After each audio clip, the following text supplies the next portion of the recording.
के नहीं छोड़ूंगा, आज नहीं छोड़ूंगा उस नपुंसक सरकार को। ये क्या काबिलियत हो गई, एक छोटी सी नादान बच्ची को जो पूरी तरह से 18 भी नहीं पूरी हुई है, उसको पकड़ के अंदर कर दिया उस गंदी पुलिस ने। क्या हो गया है उस बिहार सरकार को, सच्ची में जंगल का राज्य हो गया है।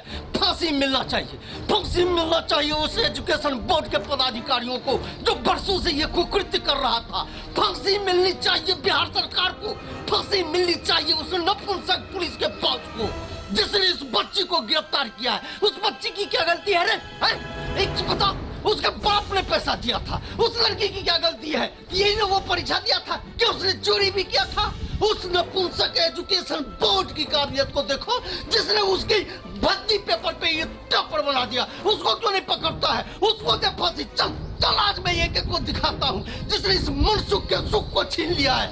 आज मेरे पास सामर्थ्य और अधिकार होता तो मैं एक को फूल देता, लेकिन नहीं छोड़ूंगा, नहीं छोड़ूंगा। चल चल दिखाता हूँ।